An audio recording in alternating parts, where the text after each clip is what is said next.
السلام عليكم، معلش بس سامحوني والله العظيم.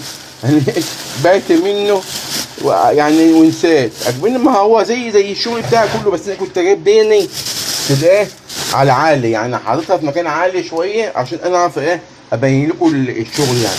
فوالله سامحوني يعني، والله ما عاد الا ده هما الحمد لله. ونسيت اصور لكم خالص يعني شغل الطاوله يعني. اهو يا حبايبي فاهمين برد في ده. فانا والله يعني انا نسيت اوريكم اول ما فتحت عليه، بس هو كده يعني هو كده اهو. ما فيش اي حاجه يعني خبيتها عليكم ولا حاجه يا حبايبي اهو يا حبايبي. خلاص انس، انا هجيب انس عشان افتح لكم واحده. هجيب انس عشان افتح لكم واحده، انا ماليش بركه الا انتوا.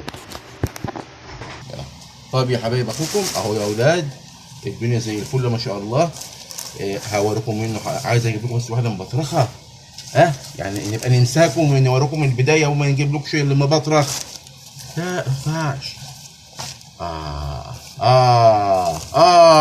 تعالى نورينا. فلفوا عشان الجماعه يشوفوا حبايبي.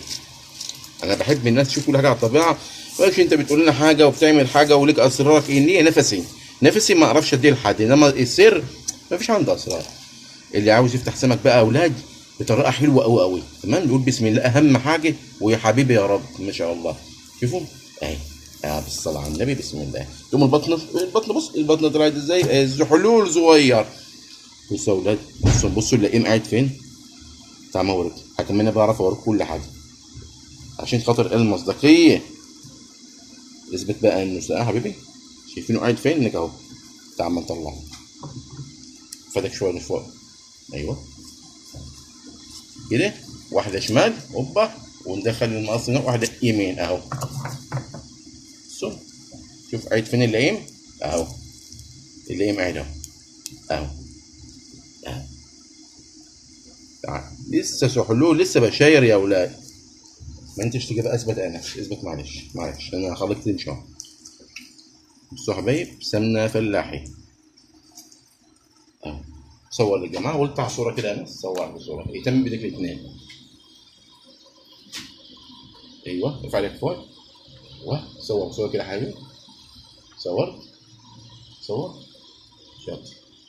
فده يا حبايب سمك الطول اللي هو العادي اللي هنا معتادين نعمله، بس انا ما اصليش صورتكم مباشره في الطاوله يعني، ما اصليش. ولكن انتوا طلبتوها مني، اللي كانت عاكف شويه. فانتوا طلبتوا مني ان انا اصور لكم يا اولاد في الطاوله وانا بعمله ازاي في الطاوله. اهو ده شغل الطول يا حبايب، ما بيختلفش عن اي حاجه، ان هو النفس اللي بيختلف بس، وجوده السمكه ما فيش اكتر من كده. فاللي عاوز حاجه يكلمني ان شاء الله، اللي يعوز ياكل عيش يكلمني، اللي يعوز سؤال يسيبه على القناه كلامه واضح عشان ما حدش يكلمني واقفل في وشه ويزعل. انا مش قليل الذوق، لكن ما حدش بيتجاهلني. اللي بيتجاهلني ببقى قليل الذوق بقى كل حاجه يعني. انما اللي بيبقى بمرضي ده بشيله على نافوخي والله على دماغي.